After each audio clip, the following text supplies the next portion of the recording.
जय श्री राधे कृष्ण। आप सभी का आपके अपने YouTube channel VK Mishra present में बहुत बहुत स्वागत है। आइए आज आप सब सुनेंगे माघ मास महात्म्य कथा में 8वें अध्याय की कथा। अब तक आपने पिछले अध्यायों का कथा श्रवण नहीं किया हो तो चैनल पे वीडियो अपलोड है या चैनल पे माघ मास कथा के नाम से प्लेलिस्ट बनाया गया है, आप उसके माध्यम से कथा को श्रवण कर सकते हैं। तो बोलिए प्रेम से भगवान विष्णु की जय, माता लक्ष्मी की जय, सर्वदेवी देवता की जय। यमदूत बोला कि हे वैश्य, तुमने उत्तम प्रश्न पूछा है।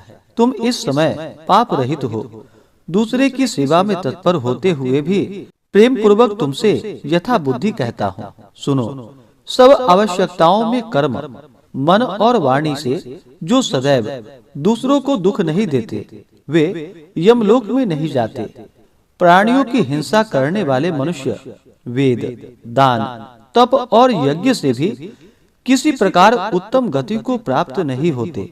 अहिंसा ही सबसे बड़ा धर्म, तप और दान है। दयालु मनुष्य मच्छर, खटमल, लेख, जुआ आदि प्राणियों को भी अपने समान रक्षा करते हैं। ऋषियों ने कहा है कि ऐसे मनुष्य जलते अंगारों से व्याप्त दुर्गम पथ को और भूतों प्रेतों की तरंग वाली यम यातना को नहीं देखते। जो मनुष्य अपने जल तथा थल के प्राणियों को भोजन के हेतु मारते हैं, वे कालशूत्र नामक नरक में दुर्गति को पाते हैं और अपने मांस का भोजन तथा पीव लहू पीते हैं और औंधे मुंह पांव की कीच में डाल दिए जाते हैं। इनको कीड़े काट कर खाते हैं। अंधेरे में एक दूसरे के घातक को परस्पर खाते हैं और घोर शब्द करते हुए एक कल्प तक वहीं रहते हैं। हे वैश्य, फिर नरक से निकलकर बहुत दिनों तक अस्थावर योनियों को भोग कर वे करोड़ सैकड़ों तिर्यक योनि में जाते हैं। हिंसक व्यक्ति जन्मांध यानी कि अंधा, दरिद्र और अंगहीन जन्म पाते हैं। इसलिए हे वैश्य, दोनों लोकों में सुख चाहने वाले मनुष्यों को मन, कर्म तथा वाणी से दूसरे से द्रोह नहीं करनी चाहिए। हिंसक लोगों को सुख दोनों लोकों में नहीं मिलता है। जो किसी प्राणी की हत्या नहीं करते, उनको कहीं डर नहीं रहता।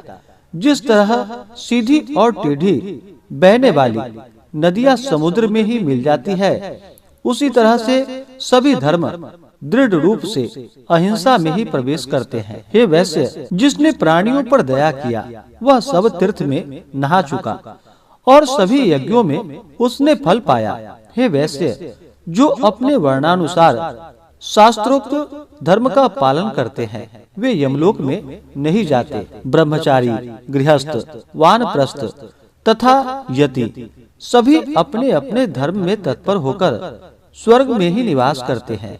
जो इष्ट पूर्ति, जलाशय आदि बनवाते हैं, 5 यज्ञ करते हैं तथा सदैव दया करते हैं, वे यमलोक में नहीं जाते अर्थात वैकुंठ को प्राप्त होते हैं।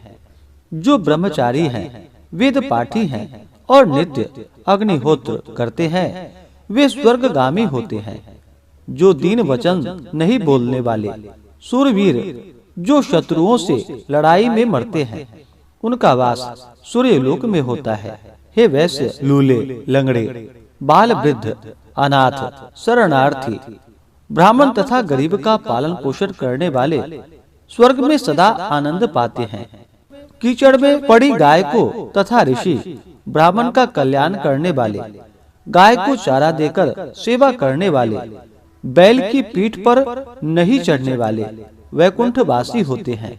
जो मनुष्य बावली, कुआं, तालाब, प्याऊ आदि लगवाते हैं, जिनमें जल और स्थल में चलने वाले इच्छा पूर्वक जल पीते हैं, जिससे उनका असीमित धर्म बढ़ता है और वे बिना यमलोक के देखे अक्षय स्वर्ग को पाते हैं। पीपल, नीम, बरगद, कैथ, बेल के एक आंवले के 3 तथा आम के 5 पेड़ जो लगाते हैं, उनको नरक नहीं मिलता।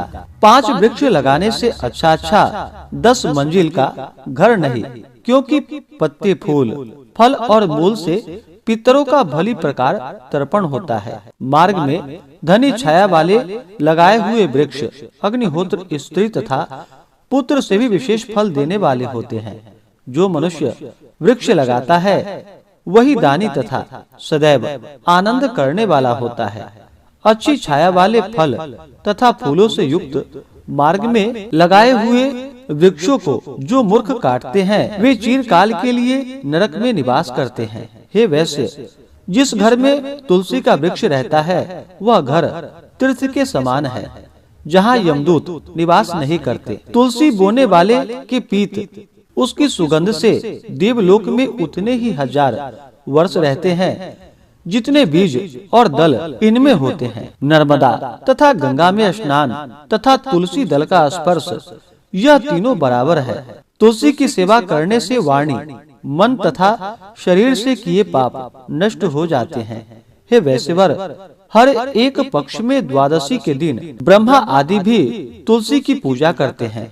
रत्न, सोना, फूल तथा मोती के हार के दान से 16वां गुना तुलसी पत्र का दान है। जो पुण्य 1000 आम तथा 100 पीपल बोने से होता है वह पुण्य तुलसी के केवल एक वृक्ष लगाने से होता है।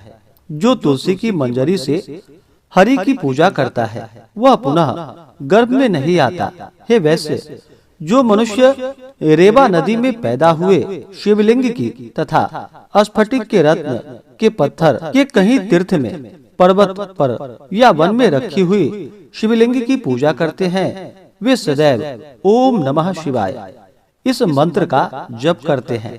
अथवा प्रसंग से शठता, अभिमान या लोभ से भी जो महादेव जी की सेवा करते हैं वे यमराज का दर्शन नहीं करते। शिव जी के भक्त शिव जी की पूजा में लीन होकर शिवलोक में 14 इंद्र के बराबर आनंद करते हैं। हे वैश्य, शिव पूजन के तुल्य पुण्य देने वाला, सब पापों को नष्ट करने वाला तथा सब कृतियों को देने वाला तीन लोक में कोई दूसरा कर्म नहीं है। जो शिव भक्त जनार्दन भगवान से बैर करते हैं वे निस्संदेह चिरकाल तक नरक भोगते हैं।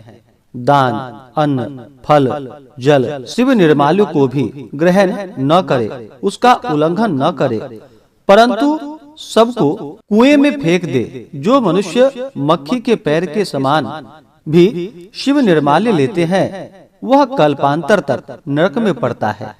जो तृण, काष्ठ या ऊपर का ब्रह्मा, विष्णु तथा महादेव का मंदिर या मठ बनवाते हैं वे मनुष्य इन देवताओं के लोक में बहुत समय तक निवास करते हैं।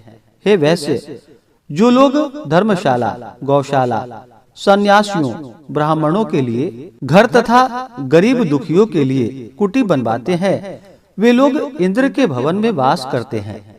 इन स्थानों के जीर्णोद्वार से दुना फल होता है। जो इनको तोड़ता है वह अवश्य घोर नरक में जाता है। जो मनुष्य ब्राह्मण, देवता तथा सन्यासी के मठ, धन तथा गांव पर अधिकार कर लेता है वह सब धर्मों से बहिष्कृत होता है। उसके कुल, पुत्र और भाई नरक भोगते हैं। मठाधीशों का अन्न आदि अभोज्य है, इससे 21 नरक मिलता है। यदि इसका सेवन कर लिया है तो चांद्रायन व्रत करे। मठाधारी को स्पर्श करके वस्त्र सहित जल में गोता लगावे तो स्वर्ग की प्राप्ति होती है।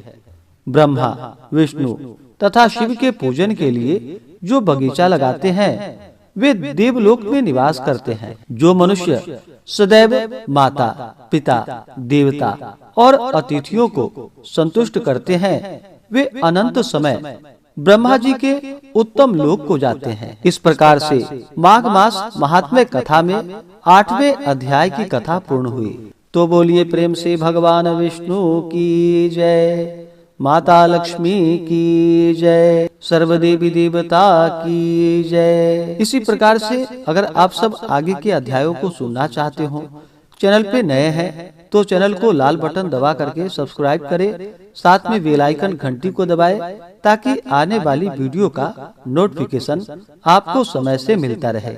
वीडियो को लाइक करें, शेयर करें, सुखी रहें और स्वस्थ रहें। जय श्री राधे कृष्ण। धन्यवाद।